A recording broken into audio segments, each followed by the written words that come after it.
하나님의 말씀은 전도서 3장 말씀입니다.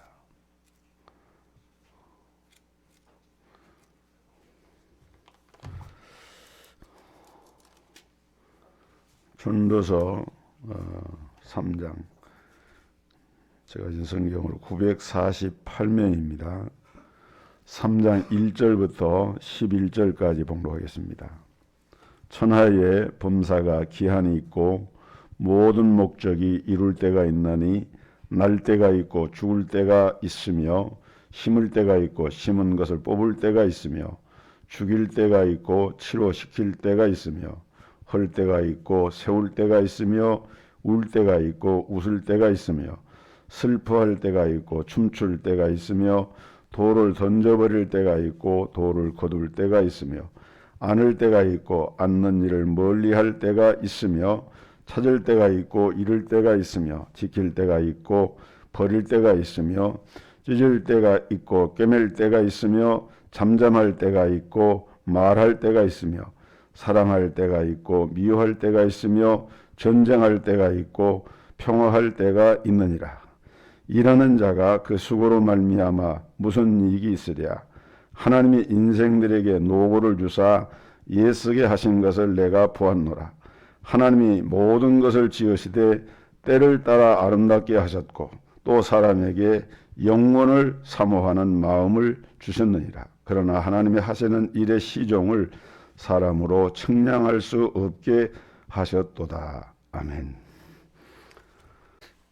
어떤 목사님이 설교 초청을 받아가지고 이제 교회로 가기 위해서 열차를 탔습니다. 열차를 타고 가다가 이 검표원이 이제 차표를 검표를 하는데 목사님이 아무리 표를 찾아봐도 표가 어디인지 없는 거예요.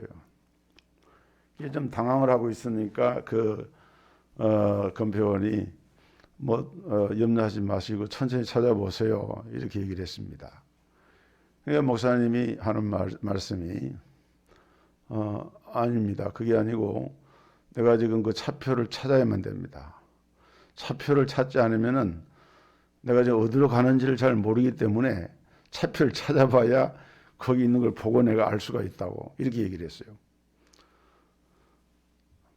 이런 일이 쉽게 일어날 일은 아니지만은 전혀 또 안 일어난 일도 아닙니다. 우리 인생을 살아가면서 자기가 지금 타고 가는 열차의 목적지를 모르는 것처럼 인생 열차를 타고 가면서 내 삶의 종착역이 어딘가를 모르고 사는 사람이 많다는 거예요. 종착역이 가까워지는데도 자기가 가고 있는 삶의 방향이, 목적지가 어딘지를 모르고 있다고 하면은 사실은 심각한 일이 아닐 수가 없습니다. 그런데 현실적으로는 오늘날 그런 사람들이 너무 많다는 것입니다. 자기 인생에 나아가는 길, 그 방향을 알지를 못하고 있는 거예요. 우리는 모두가 흘러가는 이 시간의 강물 속에 몸을 맡기고 인생 여정을 나가고 있는데 오늘 내가 어디로 가고 있는가를 알기 위해서는 우리에게 주어진 이 시간이라고 하는 것의 의미를 바로 깨닫는 것이 대단히 중요합니다. 우리 인생 시간표에는 하나님의 심판이 있어요. 때가 되면 하나님은 의인과 악인을 심판하신다라고 말씀을 합니다. 오늘 봉독한 말씀 뒤에 보면 17절에 내가 내 마음속으로 이르기를 의인과 악인을 하나님이 심판하시리니 이는 모든 소망하는 일과 모든 행사에 때가 있음이라 하였으며 그랬습니다. 우리가 일반적으로 악인을 심판한다라고 하는 것은 성경의 중요한 사상이기 때문에 그것은 우리가 잘 알고 있지만은 왜 여기에 보면은 하나님의 의인도 심판을 하신다고 이렇게 말씀을 하셨을까? 이 말씀은 우리에게 주어진 시간이라고 하는 선물을 어떻게 사용했느냐에 대한 하나님의 심판이 있다는 사실을 말씀한 것입니다. 모든 일이나 모든 행사는 다 뭐가 있어요? 때가 있어요. 그 때가 한번 지나가 버리면은 그 때는 다시는 오지 않습니다. 그렇기 때문에 때를 놓치지 말고 최선을 다해서 우리가 잘 사용을 해야 되는데, 그렇지 않으면 의인도 하나님 앞에 섰을 때 책망받게 되는, 이것을 피할 수가 없다라고 전도 기자는 말씀을 하고 있는 것입니다. 여러분, 만약에 누군가가 내 통장에다가 1440만 원을 넣어주면서 이렇게 말을 했다고 하면 생각해 보시기 바랍니다. 앞으로 제가 매일 아침마다 1440만 원을 입금해 드리겠습니다. 아무 조건 없이 그냥 넣어 드리겠습니다. 그 돈을 선한 일에 잘 쓰십시오. 선교를 위해서, 이웃을 돕는 일을 위해서 쓰십시오. 그런데 한 가지 주의할 것은, 쓰지 않으면 그 1440만 원은 그냥 사라집니다. 축적이 되는 것이 아니라 그냥 사라지니까 잘 쓰시기 바랍니다. 이렇게 얘기를 했습니다. 여러분, 만약에 내게 그런 일이 있어졌다면 그 돈을 어떻게 해야 되겠습니까? 잘 써야 되겠죠. 안 쓰면은 모아지는 것이 없어지니까 그 돈을 써야 되는 것 아니겠습니까? 근데 내가 게을러가지고, 내가 무관심해가지고, 내가 관리를 잘못해가지고 그냥 그 내게 주어진 쓸 수 있는 그 돈을 쓰지 않고 결국 없어져 버렸다라고 하면은 그건 상당히 직무유기가 된 것 아니겠어요? 여러분, 이 매일매일 공짜로 받는 이 1440만 원이 뭐죠? 아마 좀 눈치가 있는 분들은 딱 생각했을 거예요. 하루라고 하는 날에 24시간을 분으로 환산하면은 1440분이 됩니다. 하나님은 우리에게 매일매일마다 1440분을 주셔요. 이스라엘 백성들이 광야에서 날마다 만나를 하나님께서 내려주셔서 먹었던 것처럼 오늘 빈부, 기천, 지고화를 막론하고 우리 모든 인생은 똑같이 하루에 1440분이라고 하는 시간을 주신 거예요. 선물로 주신 거예요. 그러면서 선한 일에 잘 쓰라고 주셨는데, 내가 만약에 게을러서 잘 쓰질 않고 그 시간을 선용하지 않고 낭비해 버린다고 하면은 그 사람은 심판날에 가서 하나님 앞에 어떻게 해요? 그 시간에 대한 하나님의 심판을 받게 된다, 그 말입니다. 여러분, 돈을 낭비하는 것보다도 어떻게 보면 더 큰 낭비가 이 시간을 낭비하는 것이라고 할 수가 있습니다. 왜? 시간은 곧 생명이기 때문에 그래요. 우리가 삶의 나이라든지 이 삶의 연수라고 하는 것은 다른 게 아니라 그 시간을 말하거든요. 그렇기 때문에 오늘 우리는, 특별히 그리스도인들은 이 시간 사용에 있어서도 신실한 청지기가 되어야 합니다. 자기에게 주어진 시간이 얼마만인가 생각을 해봐야 돼. 그래서 시편 90편 12절에 보면은 모세는 기도할 때 우리에게 우리날 계수함을 가르치사 지혜로운 마음을 얻게 하소서, 이렇게 기도를 했어요. 나에게 주어진 시간을 계산해 볼 수 있는 지혜를 달라고 이렇게 말씀을 한 거예요. 여러분, 불교나 여타의 다른 종교들은 시간이라고 하는 것을 돌고 도는 윤회적인 것이라고 생각을 합니다. 죽음이 닥치면은 그것을 끝이 아니라 죽은 후에 또 다시 태어나가지고 또 다른 생명으로 살게 되고 또 죽음이 오면은 또 다른 생명으로 태어나고 그렇게 시간은 돌고 도는 것이라고 생각하는 이 윤회적인 시간관, 윤회적인 역사관. 우리 동양 사람들에게 특히나 이런 사고가 많이 있는데 근데 성경은 그렇게 말하지 않아요. 성경은 시간을 윤회적으로 흐르는 것이 아니라 일직선으로 흐른다고 말합니다. 시작이 있으면 끝이 있고 한 번 지나간 시간은 다시는 돌아오지 않는다. 오늘 이런 시간관을 가리켜서 종말론적인 시간관이라고 말하는데 한 번 지나가 버리면 돌아오지 않기 때문에 매 순간순간이 마지막과 같기 때문에 이것이 바로 종말론적인 시간인 거예요. 저는 그런 생각을 해봅니다. 우리 인류가 만들어낸 발명품 가운데 이 시계라고 하는 것이 참 유용하고 좋은 것이지만은 이 시계를 원형으로 만든 것은 굉장히 문제가 있다고 생각을 해요. 그렇잖아요. 시계 바늘이 돌고 돌잖아요. 그래서 사람들이 착각을 합니다. 예를 들어서 오늘 10시까지 못하면 내일 10시까지 하면 되고 내일 10시까지 못하면 모레 10시까지 하면 되고 왜냐하면 시간이 돌고 도니까 시계를 보면은 시간이 돌고 돌잖아요. 이렇게 다시 온다고 생각을 해요. 그런데 그건 엄청난 착각이에요. 사실은 오히려 우리에게 주어진 시간을 잘 나타내 보여주는 것은 모래시계입니다. 우리가 모래시계를 이렇게 딱 올려놓고 모래가 하나씩 떨어져 흘러내린 걸 보면은 시간의 의미를 가장 잘 보여주고 있는 것이 모래시계라는 생각이 들어요.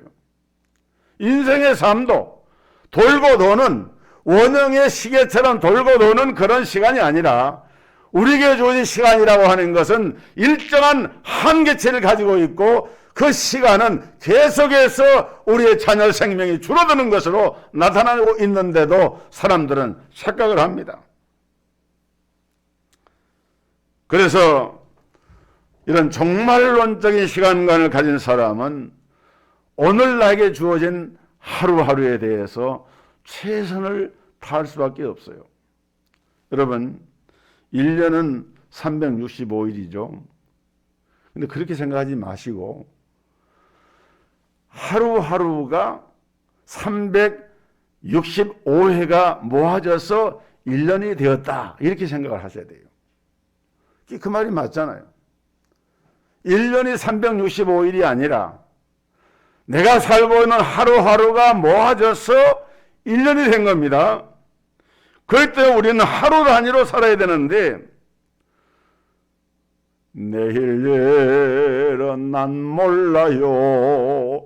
하루하루 살아요. 하루하루 사는 거예요. 하루하루.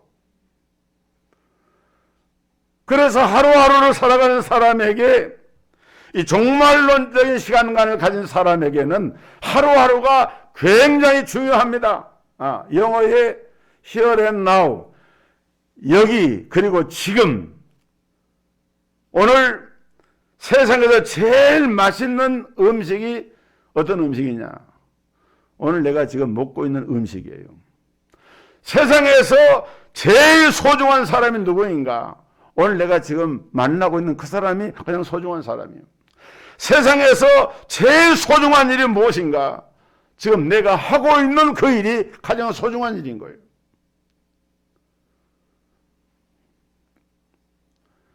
지금 여기라고 하는 이 시간의 현재성과 그 종말의 시급성을 깨닫고 인생을 살지 않으면 안 된다.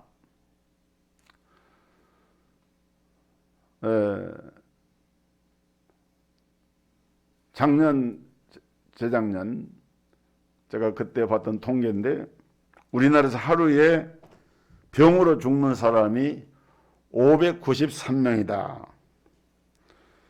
그러니까 어제도 하루에 593명이 병으로 죽은 거예요. 여러분 병으로 젊은 나이에 또는 인생의 수를 다 살지 못하고 죽는 사람이 그 사람의 소원이 뭐가 있겠습니까? 아마 그 사람에게는 자기가 죽는 최후의 순간에서 단 하루만이라도 내 생명을 더 연장할 수 있다고 하면은 내가 뭐든지 하겠다. 그런 절박한 마음을 임종을 앞두고 있는 환자들은 그런 생각을 가질 것입니다.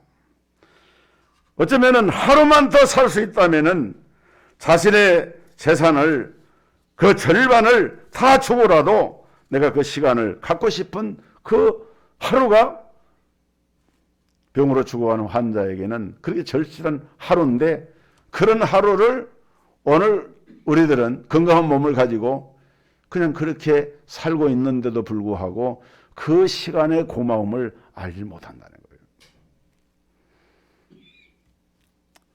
오늘 그렇기 때문에 시간을 허비하는 것은 죄고, 그것은 하나님 앞에 심판의 대상이 되고, 그렇기 때문에 우리는 자기에게 주어진 이 시간이라고 하는 것에 대해서 충성스러운 청직의 자세를 가져야 한다 하는 말씀입니다. 그 다음에 우리가 생각할 것은 이 시간의 주인입니다. 시간의 주인이 누군가?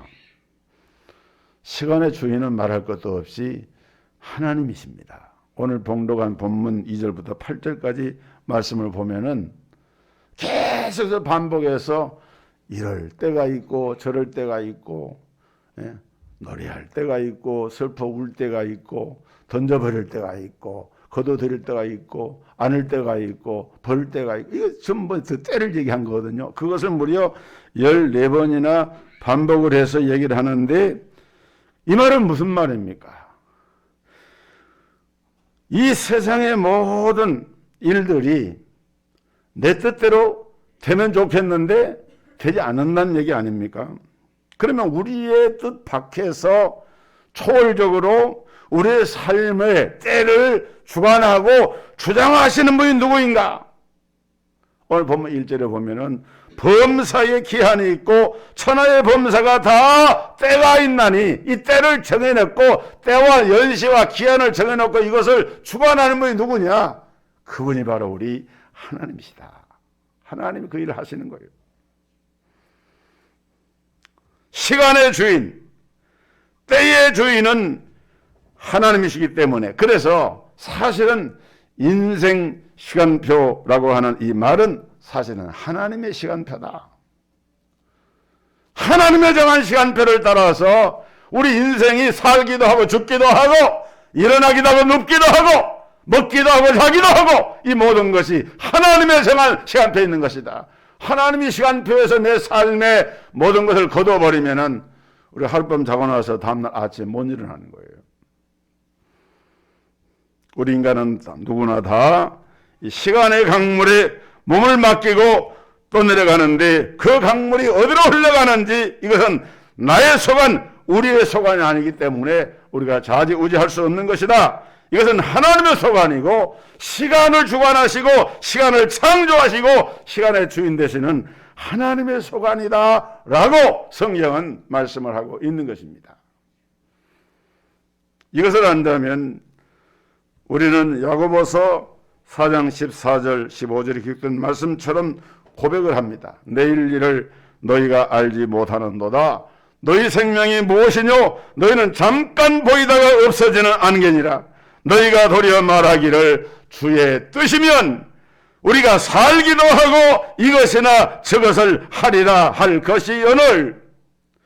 무슨 일을 하든지 주의 뜻이면 이란 말을 의식을 하고 생각을 하고 살라는 그런 말이거든요. 우리가 어떤 도시에 가서 장사해서 뭐 이익을 남기리라 이렇게 하면서 계획을 해보지만은 그건 내 생각은 내 시간이고 내 계획이에요. 하나님의 시간표는 따로 있다고 말이에요. 하나님은 어떻게 합니까? 주의 뜻대로 하는 거예요. 그렇기 때문에 우리가 무례할 것이 있는데 그게 뭐냐? 주의 뜻이면 이걸 무례해야 된다. 이 주의 뜻이라고 하는 말을 그 화란어로는 데오 볼렌테라고 하는 말로 이렇게 쓰는데, 이 데오 볼렌테라고 하는 말은 주의 뜻이면 이런 말이거든요. 데오 볼렌테. 약자로 A와 D와 V를 써서 DV라고 하면 좋습니다. 이게 주의 뜻이면 그런 뜻이에요. 그러니까 우리 사업하시는 분들이 사업을 하면서 계획서를 딱 만들잖아요. 만들어 놓고 맨 마지막에 거기다가 사인을 하나 해놓는 겁니다. 뭐라고? 주의 뜻이면 데오 볼렌테 DV라고 이렇게 딱 써놓고 주의 뜻이면. 여러분, 주의 뜻을 찾고 구하는 사람이 그 사업을 기도하지 않겠습니까? 주의 뜻을 찾고 구하는 사람이 자기 그 욕망에 매여서 교만한 마음을 가지고 어떤 일을 하겠습니까? 주의 뜻을 찾고 구하는데 DV라고 쓰고 있는데. 그 다음에 여러분, 우리가 성경에 보면은 창세기 32장에 야곱이 인생의 대전환점이 되는 사건이 나오죠. 약복강에서 환도뼈가 유골되도록 기도하다가 결국 그 이름이 너는 이제 야곱이라 하지 말고 이스라엘이라 하라. 여러분들 이 배경을 잘 아시죠?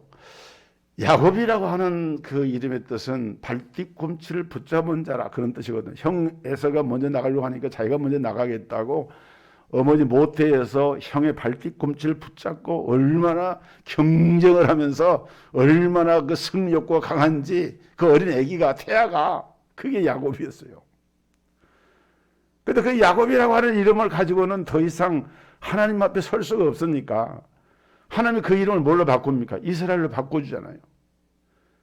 그 사건이 환도뼈가 유골되어지고 그 약복강에서 하나님께 부르짖어 기도하는 가운데 그때 야곱이 붙들었던 것은 하나님과 더불어 겨루어서 이겼다 그러면 하나님 붙들었다 그 말이거든요.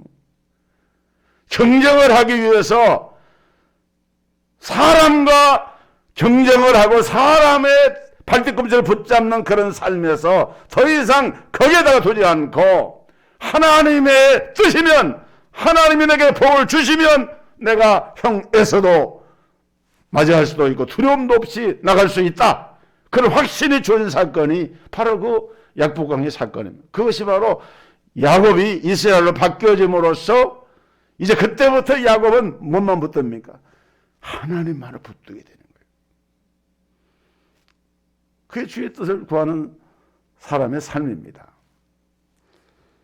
그 다음에 여기 나아가서 우리는 시간이라고 하는 것은 반드시 목적이 있습니다. 우리 삶에 왜 헐 때가 있고 울 때가 있고 왜 슬퍼할 때가 있는가?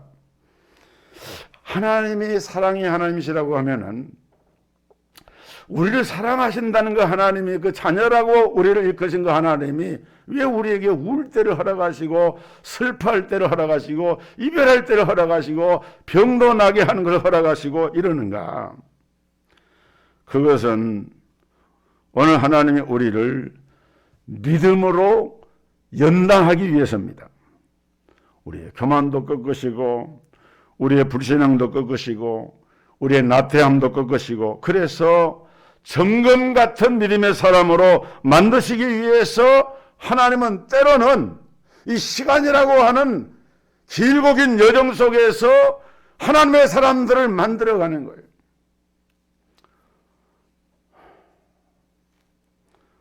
제가 한 3년 전에 그 몽골에 우리 교단이 아닙니다. 그분은 통합 측에 파송된 선교사님, 최감렬 선교사님이라고, 이 선교사님을 이제 우리 일행과 함께 방문하고 선교 여정을 가진 일이 있었는데, 그 선교사님 교회, 우리 가서 예배도 드리고 했던 교회였는데 불이 났어요. 한 3개월 전에. 그래서 우리 교회가 후원하고 있는 선교단체가 라세몰드 후원단체가 있는데, 거기에서 이제 교회들이 조금씩 모금해서 우리 교회도 20만 원을 거기 성금을 내고 한 300만 원 모금이 돼가지고 저지난주에 전달식을 했습니다. 나는 시간이 없어서 가지를 못했는데 전달식을 했어요. 그 최감렬 선교사님에게 제가 들은 얘기, 몽골에 가서 들은 얘기인데, 몽골의 최완규, 이름이 다른 분이야, 같은 최선교사인데 최완규 선교사님이라고 계시는데, 그분은 부부가 다 의사입니다. 의료 선교사인데 이분들이 몽골에 가기 전까지는 예수를 믿지 않았다 그래요. 그런데 군 복무를 면제받기 위해서 이 코이카 봉사단원의 일원으로 몽골에 갔는데, 몽골에 가서 봉사활동 하다가 자연스럽게 좀 시간이 여유 있고 그래서 선교사님들에게 성경 공부를 하면서, 원래 예수 안 믿었던 사람이지만은 예수를 조금씩 알게 됐습니다. 그런데 이분의 삶에 결정적인 전환점이 온 것은 스위스에서 온 이사벨이라고 하는 여자 선교사님이 있는데, 이 이사벨 선교사는 23살 때 선교사로 와가지고 몽골에서 그 고아들을 계속해서 이제 돌보면서 복음을 전하는 일을 하면서 그 당시에 10명의 고아들을 돌보면서 사셨는데, 어느 날 그 살던 집에 불이 났습니다. 갑자기 당한 일이라서 불이 나서 그 아이들 10명을 하나씩 다 드러내고 이렇게 이제 구출해낸 다음에 정작 이 이사벨 이 스위스 선교사님은 빠져나오질 못해가지고 집이 무너지면서 그만 이 불에 타서 이렇게 죽고 말았습니다. 이 최한규 의사가, 그때는 선교사가 아니고 의사가 그 선교사님의 장례식에 가서 앉아 있는데 마음이 너무 혼란스러웠습니다. 어떻게 젊은 선교사가 이렇게 허망하게 갈 수 있는지, 복음을 전하다가 하나님의 일을 하다가 이렇게 먼 타국에 와가지고 젊은 나이에 이렇게 죽을 수가 있는지, 하나님이 살아계신다고 하면 어떻게 이런 일이 있을까, 너무 마음이 답답했습니다. 그런데 장례식장에서 그 10명의 고아들이 한 사람 한 사람 나와가지고 이제 죽은 선교사님에 대해서 작별의 말을 합니다. 어떤 아이는 울면서 선교사님 때문에 제가 하나님을 알게 되었어요. 또 어떤 아이는 선교사님이 나를 그렇게 사랑했는데 나는 그분께 사랑한다는 말을 한 번도 못했어요. 선교사님 사랑해요. 이 10명의 아이들이 마지막 떠나보내는 선교사님을 향해서 한마디 이 얘기를 하는데, 이 고백의 눈물의 고백을 들으면서 이 최완규 이 의사가 그만 깨어졌습니다. 이사벨 선교사는 죽은 것이 아니구나. 이 아이들 가슴 속에 여전히 살아있구나. 그리고 이것이 복음의 능력이구나. 비록 젊은 선교사는 하나님의 부름을 받아 갔지만은 그 선교사님을 통해서 증거된 그리스도의 복음은 살아있는 복음이고 생명의 복음이구나. 이것이 계기가 되어서 자신도 복음을 위해서 살기로 결심을 하고 미국에 가서 신학을 공부하고 목사가 된 다음에 다시 몽골에 돌아와서 부부가 한편으로는 병원에 근무하면서 의사 일을 하면서 그 다음에 선교사로서, 의료 선교사로서 이제 열심히 복음을 전하는 그런 선교사가 된 거예요. 그런데 이분이 그 선교 활동을 하다가 그만 풍토병에 걸리고 말았습니다. 이 중앙아시아나 중국이나 이 몽골 이런 지역들은 이 풍토병이 많이 발생하는데 이 병이 아주 눈에 치명적이라 그래요. 그래서 아무리 눈에 이 치료를 해도 낫질 않고 결국에는 한쪽 눈을 완전히 잃고 말았어요. 이 선교사 최한규 선교사님이 실명을 하고 말았습니다. 그런데 이 선교사님이 선교사의 모임에 수련회에서 간증하는데, 저는 그 체감을 직접 들은 건 아니고 체감을 선교사님한테 들은 얘기입니다. 눈을 잃은 것도 감사합니다. 선교도 내 힘으로 할 수 없는 것을 알게 하시려고 전심으로 하나님만 의지하게 하시려고 실명이 됐으니 감사합니다 하고 담담하게 고백을 하는데 그냥 가슴이 얼마나 뜨거워지는지 그런 얘기를 전달했어요. 여러분, 이 선교사님의 인생에 뭐가 잘못된 것 같습니까? 부부가 의사니까 적당히 코이카 봉사하고 돌아와서 저 강남 같은 데다가 병원을 내서 하면은 떵떵거리면서 잘 살 수 있음에도 불구하고 저 몽골의 가난한, 저도 가봤지만 몽골이 우리나라에 비하면 참 가난한 나라예요.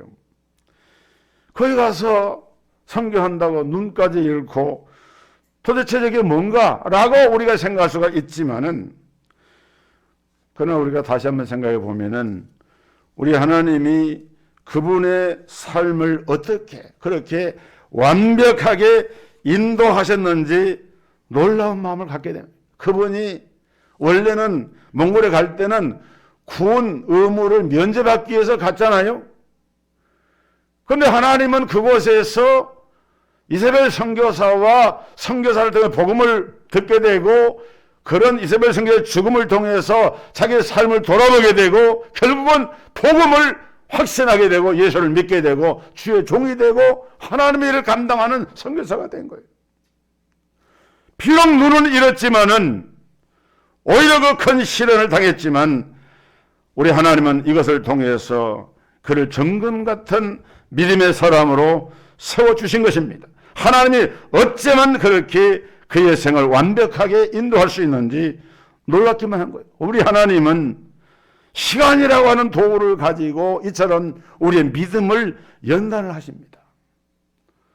여러분, 고난에는 뜻이 있어요. 모든 생을 인도하시는 우리 하나님의 손길이 있습니다. 전현종 시인이 쓴 모든 순간이 꽃봉오리인 것을 라고 하는 제목의 시가 있습니다. 제가 한번 읽어드리겠습니다. 나는 가끔 후회한다.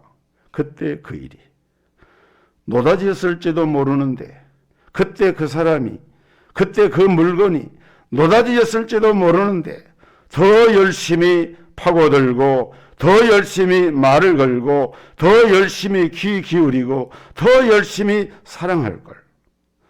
밤벙어리처럼 기머거리처럼 보내지는 않았는가. 더 열심히 그 순간을 사랑할 것을, 모든 순간이 다 꽃봉오리인 것을, 내 열심에 따라 피어날 꽃봉오리인 것을. 여러분, 우리 인생에 가치가 없는 순간은 없어요. 모든 순간순간이 이 시인이 노래한 말처럼 그 순간순간이 아름다운 꽃을 피어나는 꽃봉오리처럼 같은 그런 순간인 거예요. 왜냐? 바로 그 속에 합력하여 선을 이루시는 하나님의 손길이 함께하기 때문에, 오히려 내가 고난의 순간에 처해 있다 하는 그 고난의 순간이 오히려 내 인생의 꽃봉오리와 같은 그런 순간일 수도 있다는 얘기예요. 오늘 인생의 고비를 당할 때마다 주의 뜻이면 우리는 그것을 할 수 있고, 그렇기 때문에 어두운 고난의 터널이 우리 앞에 온다 할지라도 낙심할 이유는 없는 것입니다. 반드시 밝아오는 새날이 온다는 것을 우리는 믿어야 돼요. 왜? 살아계신 하나님이 우리의 이 시간엔 목적이 있는데 그 목적을 이루기 위해서 성도를 연단하시는 고난의 이 모든 과정들이 오히려 합력하여서 선을 이룬 것을 믿기 때문인 것입니다. 오늘 이런 은혜가 우리 성도들에게 임하기를 주의 이름으로 축복합니다.